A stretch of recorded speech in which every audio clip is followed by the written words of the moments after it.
Hi, Romesh Shivastu here, Editor-in-Chief SightsIn Plus.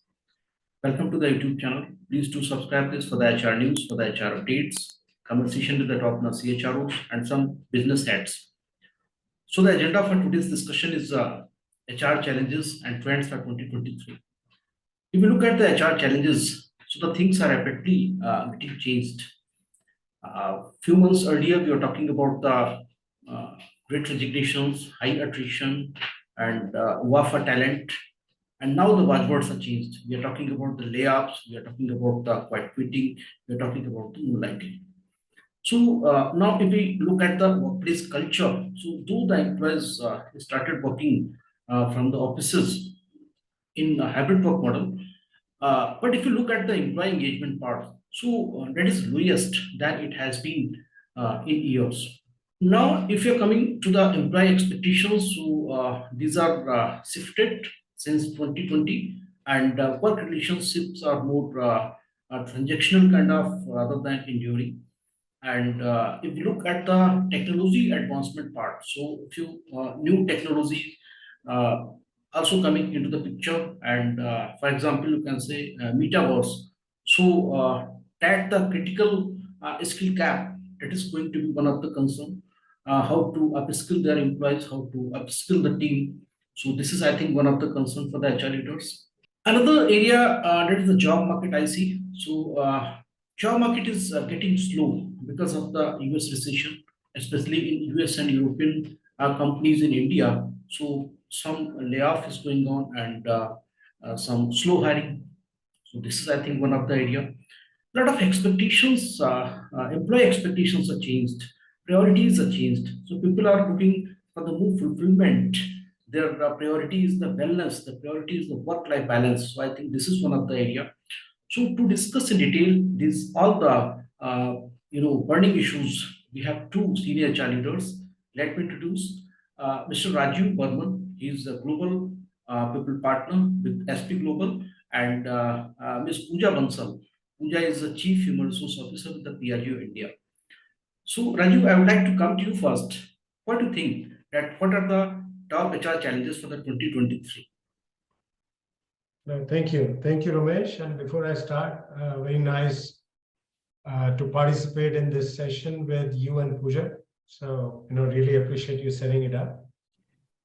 So 23, I mean, it is 2022 was a very interesting year, and I think you talked about all the different contrasting situations that we have all seen. So, and of course, 22 was when we came out of the pandemic and, kind of the entire return to office and so on was being talked about. So I see 23, one, a lot of focus around flexibility. And that I think is going to be a big challenge as, both for HR leaders and business leaders to try to figure out how to deal with the desire that employees have for a much more flexible way of working. Then, pre-pandemic, there was the office piece and so on. Then we had the, work from home and then the desire to come back. But I think it's pretty much established that people want to have flexibility in their life. So partly it's about work, partly it's about, the way life has kind of turned out to be. There is this desire and that we need to deal with it.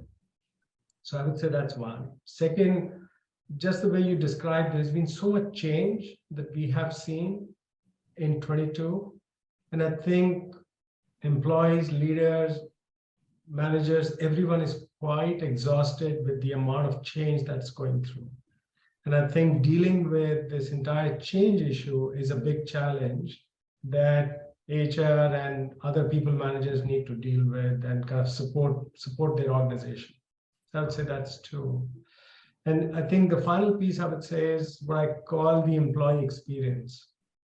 Everything around how employees are dealt with at the time they join, they stay, their compensation, their talent management, their performance, everything that kind of can be kind of put under this umbrella of employee experience. I would say these are the three big areas I and people I talk to see as areas that we would need to focus on from an HR point of view. So employee experience, change management, and flexibility. So that's how I see it. So Pooja, I would like to add here something. Specifically, I talk about the HR challenges in your automotive industry. Thanks, Rajiv. Great listening to you. And I'm going to just pick up the point, one point that Rajiv relevantly mentioned is about change. 2021, we were all talking about, harping about the great resignation. And today in the automobile, with my experience, we're talking about great reshuffle. So people are looking at, redesigning their work and skills. And with the automobile industry booming, we are all aware of the kind of startups, the technology transformation, the EV booming, then moving from the BS4 to BS6 in 2020, and now we're moving to the next version, the CNG, alternate fuel. Talk about the technology in the automobile, it's booming. So today, what people really look for, at least in this industry, is asking us more about meaningful content, meaningful work. And at the same time, the next priority is how do you keep upskilling and reskilling them so that they are at par with what the industry is requesting or asking for.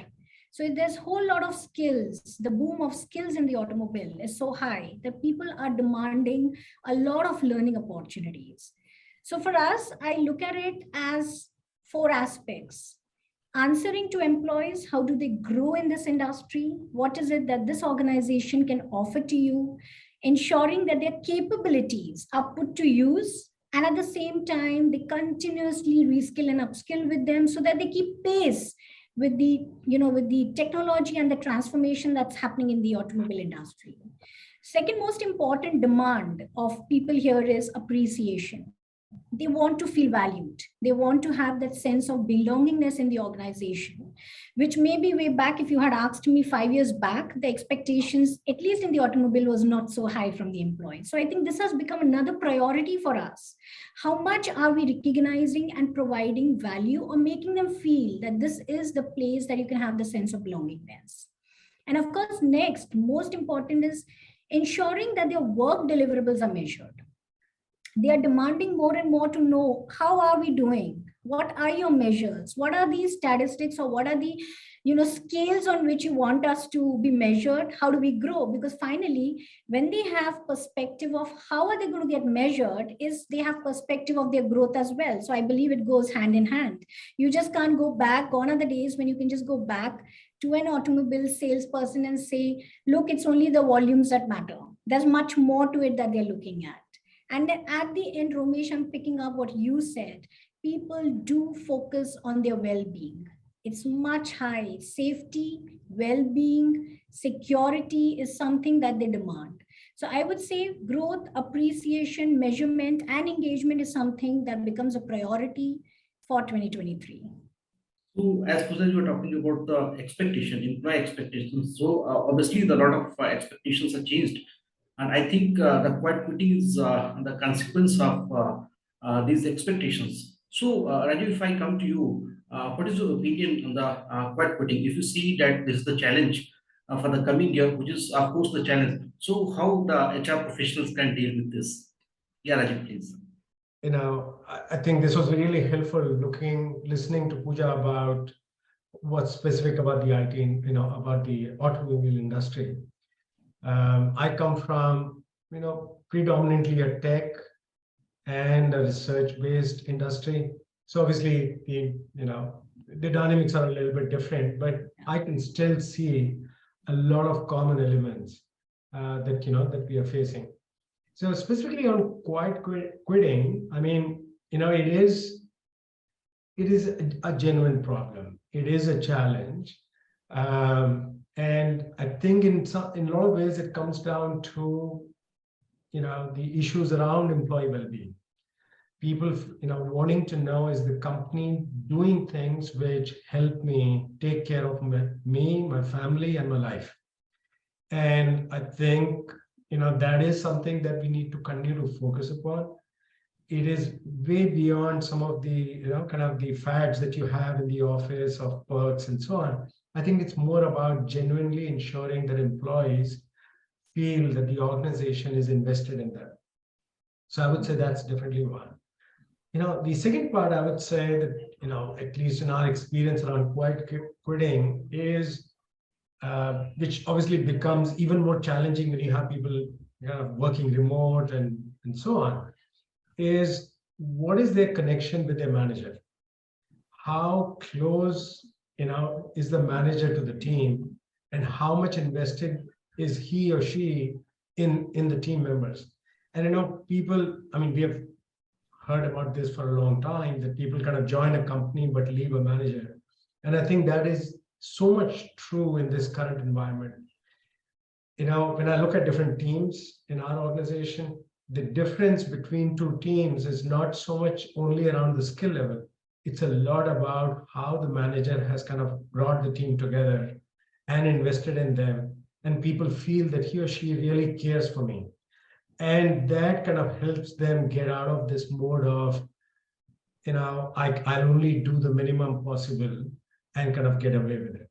So to me, those are the two ways that I see that we need to continue to address this issue. One is ensuring our managers have the capacity and the training to build up good teams. And second, ensuring that the organization is doing all the things to focus around the employee and his or her family's well-being. So that's the way I look at it. So, Rajiv, what I understand, there is some disconnect from the leaders. You can say the disconnect between the employee and leaders. So, Pooja, in your industry, in automotive, do you also see the quiet quitting, this kind of the scenario? And if this is, then what the reasons you see in your industry? In my opinion, I guess quiet quitting is irrespective of industry. I guess it has more to do with the environment and the organization, no matter what industry it's in, what does it cater to. So it's common. I would say it's common in every industry. However, coming back as to what really contributes to quiet quitting, I agree one thing with Rajiv, and I'm picking up again from Rajiv's clue is, I guess the environment has a role to play where we as human resources or we as the CXOs have a role to play to create a healthy environment. But I think a bigger role is the immediate managers as well. In this setting, when you have so much being spoken about great resignations, moonlighting, quiet quitting, and by the way, they're all synonyms. They're all talking about exits, right? So quiet quitting, what is it? It's like I'm on my way to exit. I find another opportunity, I would move on. If I don't find an opportunity, I would work 9 to 6, deliver what is expected, not put in discretionary effort, but I'm going to get my payment at the end of the month. It's as good as low productivity for the organization. And they're all synonyms to people ready to leave the organizations. They are fence sitters. And I believe one important aspect is that we forget is we need to start focusing a lot about stay interviews, which is like an anecdote to exit interviews. And when managers start doing this effectively, again, managers, of course, play the most important role because human resources can do stay interviews. You can have an external person do stay interviews, but really what matters to the employee is the conversation and the confidence that they build with their own managers. Because finally, it's the managers that play the most important role in building the careers of people, right? So it's important that we pay more attention, or managers pay more attention and having these conversations, which are more check-in conversations. It cannot be like a calendar conversations. It cannot be that you block a calendar every quarter, I'm going to meet one person. Really, these don't work. It has to be more informal, more check-in. It has to be more frequent, and there's no structure to it. But at the same time, the conversation is what really matters. Now, the question comes, are managers equipped and skilled enough to have these conversations? Because even having a conversation where you're trying to do a check-in of the mental state of the individual, or even trying to understand what's going on in his mind and heart, it's a skill, it's an art, which not every manager can have.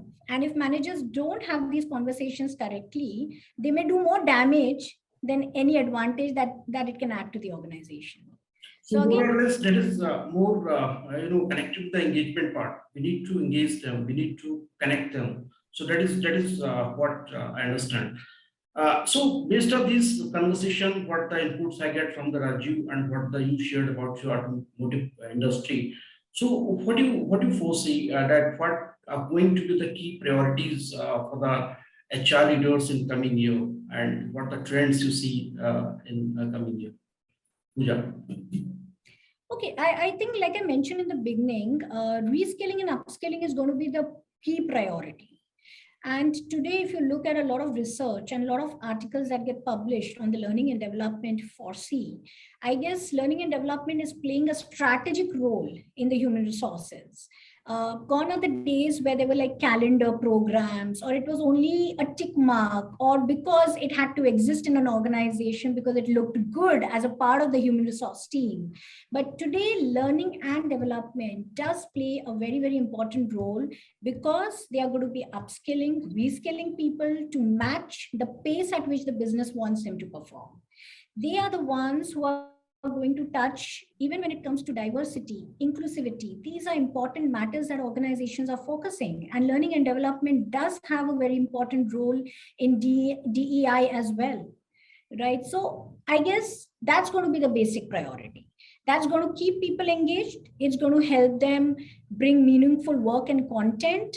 It's going to keep them at pace with what's happening in the working industry, as well as keep them engaged as well. Raju, what is your opinion? How do you see the key priorities for the HR leaders in coming year 2023 and the trends? I must say I agree with what Pooja was saying.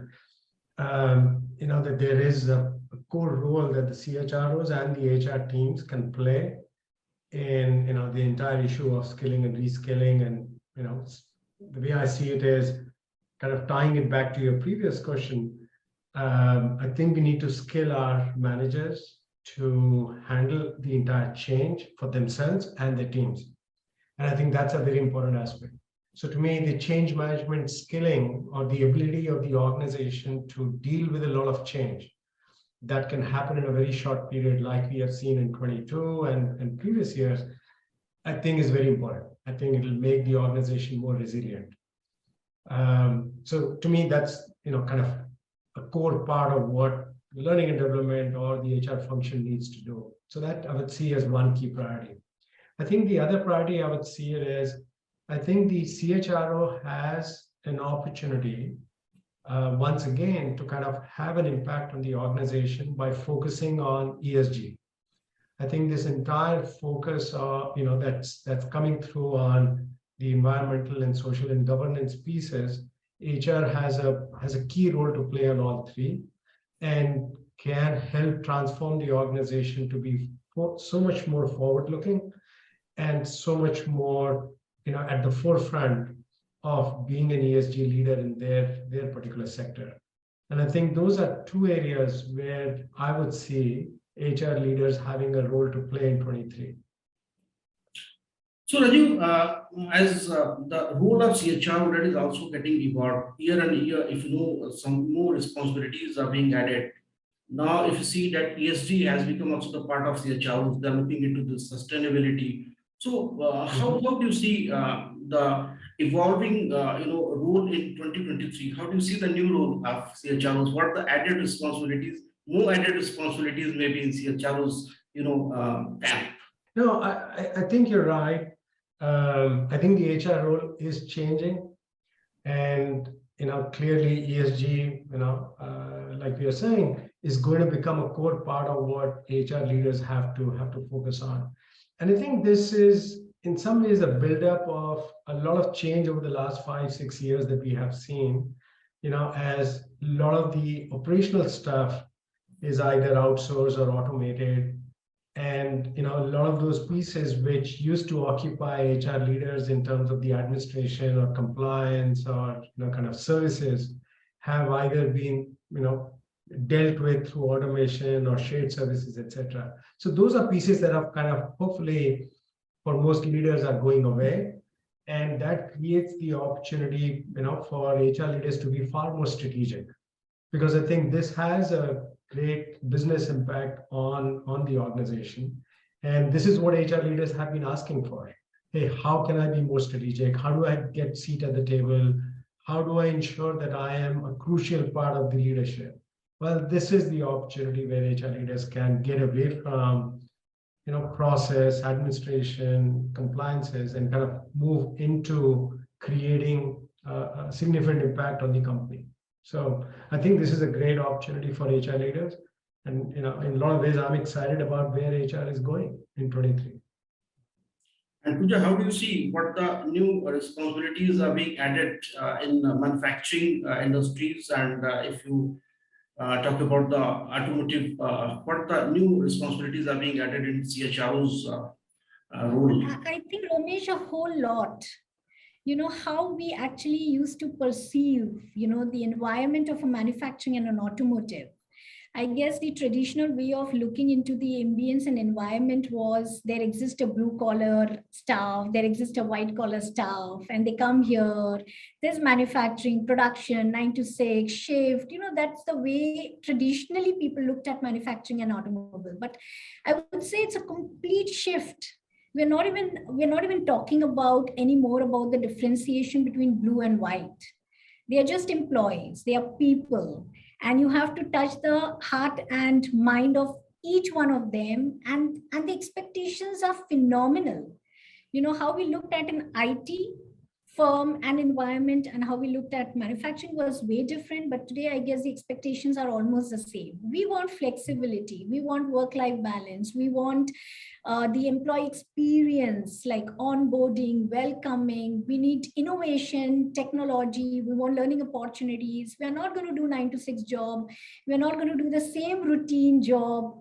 We want skill rebuilding, change, mobility. Internal mobility has become the demand and the expectation. So I would say a whole lot of change in the CHRO role, at least within the automobile company. And I guess these are opportunities. When you transform the role and when the environment changes, take it as an opportunity where we can give measurable results.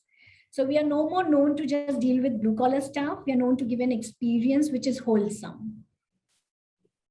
Pooja, as we were talking about the engagement part, so we are missing one more important element. That is, what is the employee ownership? When we are talking about quiet quitting, we are talking about the moonlighting, we are talking about the flexibility. Then what is the employee ownership? How we can fix that? How we can make them realize that this is your responsibility, so that we can foster the engagement part. We can work more on the employee experience part. Unless we cannot meet the expectations, so definitely there will be gap. What do you think on Yeah, this? I agree, Romesh, and this is why I said one of the aspects that we are working on is really creating a scientific, open, transparent process of measurement. If you want to make employees accountable, when you want them to take the onus and ownership, it's very important that they understand what are they going to get measured on. And this really brings about a very, very open and transparent method where you're going to be setting targets, goals, deliverables, measuring them, a frequent feedback mechanism. Gone are the days when you can just have once in an annual feedback mechanism, tell them whether you get this increment and you get promotion, no promotion. It really doesn't work. They are looking at, even if they don't have a promotion, they are looking at how is the organization responsible to grow me. Despite the fact that I lack something or I've not met my measurable, you just can't allow them to swim by themselves. They're looking at organizations where they have clear expectation setting, they're getting regular feedbacks.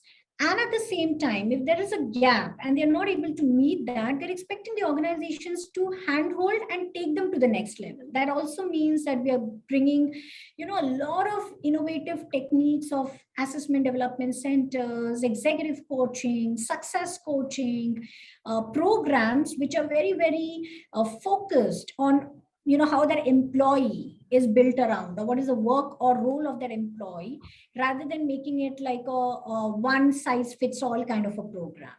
So I guess accountability gets built over a period of time, but it's a balanced approach. They expect something from the organization that will help them to ensure that they meet the ownership and the accountability. Raju, would like to add here something? Yeah, I mean, I think there's a very interesting dimension. You know, the way I would try to see this is building on, what we've been talking about. I think the expectation is that an employee is self-driven, self-motivated, and has a desire to, to do a great job. And most people come to work with that desire. Most people, kind of show up saying, I'm going to do the best I can. And I think if the organization and the manager can help create the environment where people feel I can do the best possible without facing too many hurdles or problems or politics and so on, I think employees can and do an excellent job. And in a lot of ways, I think building away from feedback, I would say, I think a manager's role is to be a coach to his employees and his team, and needs to ensure that they not only have the tools and so on to do what they need to do, but also are able to maximize their potential. I think when employees feel that, look, this manager of mine is not here just to get the work done, but is actually invested in me and my career, whether I stay at this company or wherever, but he or she is really focused on my well-being in terms of my professional development. They do the best work possible. And to me, I think that is the engagement that I see then employees are willing to give, because they come to work then saying, you know what, this is the person who has actually got my best interest at heart. And how do I do the best possible work? And I think that is the connection that sometimes gets missed. And that's when you start seeing things like quiet quitting and other issues. So Right. that's my perspective. So I have the little time, so I think we can have the rapid fire session now. So Pooja, can I Okay. start with you? Sure. Pooja, I need the responses very quick, means in 5 to 10 seconds. So first, my question is that what is the biggest challenge that the CEOs face today? Accountability. And who is most inspirational HR leader? Who is your most inspirational HR leader in the industry? I think I quite followed Prabir Jha, who's the ex CHRO for Reliance. So yeah. And how do you strike work-life balance? Provided I strike for that. That is very interesting. Quite difficult to answer that, honestly. So do you want to pass this? No, actually, I bring a lot of passion to my work. So I've really never bothered to think about, how do I strive for work-life balance, because there's so much of passion that I quite enjoy, even if there's no work-life balance. Next is, at what age would you like to retire? Even at this age, what I'm today, if given an opportunity, subjected to some good bank balance to take care of my rest of my life. Thank you, Pooja. Now, Raju, I would like to move to you. Do you support the moonlighting? Do I support moonlighting? Both on a personal level and actually, fortunately, even the company that I work for, our view is moonlighting is fine as long as it is transparent, known to the company and to the, and there is no conflict, both in terms of, the business interest and time, spent and so on, it is fine. So yes, I mean, this is, at least in the tech and research industry, it is something that people have the capacity to do and have interest. If that keeps them engaged, You know, accepting with some caveats. I'm sorry. Accepting this with some caveats. Yes, of course. I mean, because end of the day, they do have a core job, and that needs to get done. But in addition to that, if that gives them more intellectual stimulation, some bank balance, or whatever it is, that's fine. So, but it has to be open and transparent. Right, right. And who was your favorite boss in previous organization? Who is? Sorry, say that again. Who was the previous boss in previous organization? Favorite Oh, boss who- in previous organization? My previous boss? No, who was your favorite boss in the Oh, previous favorite, organization? my favorite boss. Wow, that's a tough one. I mean, I must say, almost, from the first job that I did till now, I've been fortunate to have had some really good leaders, sometimes within HR, sometimes outside HR. So almost every company I can look at and say, I learned something new and different. I must say, even in my current environment, one of the things that we're fortunate with is, our You CHR. have to name only one. You have to name only one. One, Yeah. okay. Well, from a previous company, my first boss was Mohit Nagraj, Great. who eventually became the He global must head be of happy sales. today. He must be happy today. Next, what would be your resolution for the coming year? Resolution. It's a resolution I take every year and I fail at it, which is I need to lose more weight. It's a constant struggle. Right, right. So, thank you, Rajiv, and thank you, Pooja, for joining the conversation, and thanks for sharing your wonderful thoughts. Thanks again.